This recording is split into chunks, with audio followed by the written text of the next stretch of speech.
Hello welcome to jobs on hands. இன்னைக்கு நம்ம பார்க்க போகிற எக்ஸாம் நோட்டிஃபிகேஷன் பற்றி பார்த்தோம்னா இந்தியன் ஓவர்சீஸ் பேங்க்லேருந்து வந்து எக்ஸாம் நோட்டிஃபிகேஷன் பற்றி பார்க்க போகிறோம். இது என்ன ஜாப் பற்றி பார்த்தீங்கன்னா லோக்கல் பேங்க் ஆஃபீஸர் 2025 டு 2026 அந்த ஜாபை பற்றி நம்ம பார்க்க. இந்த எக்ஸாம் வந்து எப்போ வந்து டேட் வந்து அப்ளிகேஷன் வந்து ஓப்பன் ஆகுதுன்னா வந்து 12/5/2025லேருந்து க்ளோசிங் டேட் வந்து 31/5/2025 வந்து முடியுது. இந்த எக்ஸாம் 6 டிஃப்ரெண்ட் ஸ்டேட்ஸில் எடுக்கிறாங்க. தமிழ்நாடு, ஒடிசா, மகாராஷ்டிரா, குஜராத், வெஸ்ட் பெங்கால், பஞ்சாப் போன்ற ஸ்டேட்டில் எடுக்கிறாங்க. எல்லாத்துலேயும் வந்து லோக்கல் லாங்குவேஜ் கம்பல்சரி. இதில் வந்து SC, ST, OBC, EWS, general, அதுக்கப்புறமா வந்து பிடபிள்யூடிக்கான வேகன்சிஸ் எல்லாம் கொடுத்துருக்காங்க. இந்த எக்ஸாமுக்கான எலிஜிபிலிட்டி க்ரைட்டீரியா பார்த்தீங்கன்னா மஸ்ட் பி இந்தியனாக இருக்கணும். அது இல்லாமல் வந்து அவங்களுக்கு வந்து இந்த மினிமம் குவாலிஃபிகேஷன் டிகிரி வந்து பாஸ் பண்ணியிருக்கணும். அது இல்லாமல் லோக்கல் லாங்குவேஜ் கம்பல்சரி வந்து ப்ரொஃபஷனன்சியாக இருக்கணும்.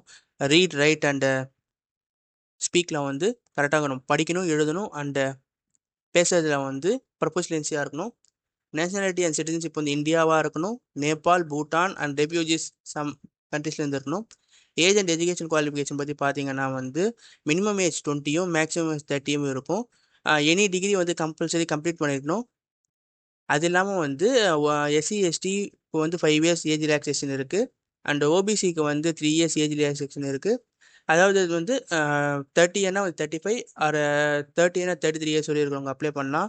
பெஞ்ச் மார்க் இருக்கிறவங்க வந்து 10 இயர்ஸும், ரைட்ஸ் 1984 ரைட்ஸ் அஃபெக்ட் ஆகிருக்கவங்க 5 இயர்ஸும், எக்ஸர்மிஷன் 5 இயர்ஸும் சொல்லிட்டு ஏஜ் ரிலாக்ஸேஷன் வந்து மென்ஷன் பண்ணியிருக்காங்க.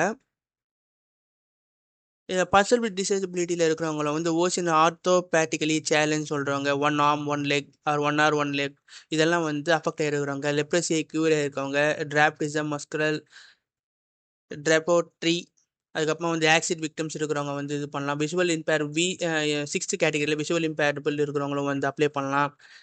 இன்டெலெக்சுவல் டிசபிலிட்டி அதாவது ஆர்டிசம், ஸ்பெஷல் மேக்டம் இவங்க இருக்கிறவங்க வந்து அப்ளை பண்ணலாம் அந்த பிடபிள்யூடி கேட்டகரியில். எக்கனாமிக் வீக்கர் செக்ஷன் சர்டிஃபிகேட் இருக்கவங்க வந்து வாங்கணுன்றவங்க கவர்மெண்ட் ஆஃபீஸில் போய் வாங்கலாம். உங்களுக்கு என்னென்னா 5 ஏக்கர்ஸ் லேண்டு அதோட அதிகமாக இல்லாதவங்க, 1000 ஸ்கொயர் ஃபீட்டுக்கு கம்மியாக இருக்கிறவங்க, அந்த மாதிரி இருக்கிறவங்களுக்கெல்லாம் வந்து அப்ளை பண்ணலாம். இடபிள்யூஎஸ் அண்ட் ஓபிசி வந்து கிரிமினல் பேஸ் பண்ணி அவங்களும் வந்து கவர்மெண்ட் ஆஃபீஸில் வந்து அப்ளை பண்ணலாம் போயிட்டு வாங்க. இதோட ஸ்கேல் பற்றி பார்த்தீங்கன்னா வந்து பேசிக் 48,480 அது வந்து பேசிக் பேவாக இருக்கும். ஹையாக வந்து 85,920 அந்த இது வந்து அவங்களுக்கு வந்து ஹை ஸ்கேலாக இருக்கிறதுக்கு சான்சஸ் இருக்குது. இந்த எக்ஸாம் வந்து இன்கேஸ் கிளியர் பண்ணிட்டீங்கன்னா வந்து அவங்களுக்கு ப்ரோகிபிஷன் பீரியட்னு சொல்லி 2 இயர்ஸ் வந்து கொடுப்பாங்க. அதுக்கப்புறமா வந்து கன்ஃபார்ம் பண்ணுவாங்க. இன்கேஸ் அங்கே பாண்டும் வந்து போடுறாங்க. ஸோ இப்போ இன்கேஸ் 3 இயர்ஸ்க்குள்ளே வந்து பாண்டு வந்து பிரேக் பண்ணுறதாவது 2 இயர்ஸ் 2 லேக்ஸ் வந்து பே பண்ணிட்ட பிறகு தான் அந்த பாண்டு பிரேக் பண்ண முடியும். லீவ் அலௌன்ஸ், ட்ராவலிங் அலௌன்ஸ் எல்லாம் வந்து கொடுத்துருக்காங்க. இந்த எக்ஸாம் சிலபஸ் பற்றி பார்த்தீங்கன்னா வந்து 4 டிஃப்ரெண்ட்ஸ் ஆஃப் கொஷின்ஸ் கேட்குறாங்க கேட்டகிரியில். Reasoning and computer ability, aptitude and general economy, banking awareness, data analysis and interpretation, English knowledge இதெல்லாம் வந்து 140 கொஷின்ஸ் கேட்குறாங்க. இது வந்து 200 மார்க் கொஷின். இது வந்து ஹிந்தி அண்ட் இங்கிலீஷில் மட்டும்தான் கேட்குறாங்க. இங்கிலீஷில் மட்டும்தான் கேட்பாங்க. டோட்டலி 3 ஹவர்ஸ் எழுத வேண்டியது இருக்கும் இந்த எக்ஸாமு. இந்த எக்ஸாமில் வந்து 30% வந்து பாஸ் எடுக்க வேண்டியவங்க வந்து ரிசர்வ்டு கேண்டிடேட் இருக்கிறவங்க, அண்ட் 35% அன்ரிசர்வ்டு கேட்டகரி இருக்கிறவங்க வந்து மார்க் எடுக்கணும், பாஸ் மார்க்னு சொல்லிட்டு. 1/4 வந்து நெகட்டிவ் மார்க், அதாவது 0.25 மார்க் வந்து நெகட்டிவ் மார்க்கை வந்து கன்சிடர் பண்ணுவாங்க. இதுக்கு நெகட்டிவ் மார்க்கும் இருக்குது இந்த எக்ஸாமுக்கு. இந்த exam in case preliminary clear பண்ணிட்டீங்கன்னா லாங்குவேஜ் ப்ரொஃபிஷியன்சி டெஸ்ட்னு சொல்லிட்டு ஒன்று கண்டக்ட் பண்ணுவாங்க. லோக்கல் லாங்குவேஜ் வந்து ரீடிங், ரைட்டிங் அண்ட் ஸ்பீக்கிங் வந்து நம்ம கரெக்டாக இருக்கணும்னு சொல்லிட்டு செக் பண்ணுவாங்க. அதுக்கப்புறம் ஃபர்தரி பர்சனல் இன்டர்வியூ வந்து கண்டக்ட் பண்ணுவாங்க.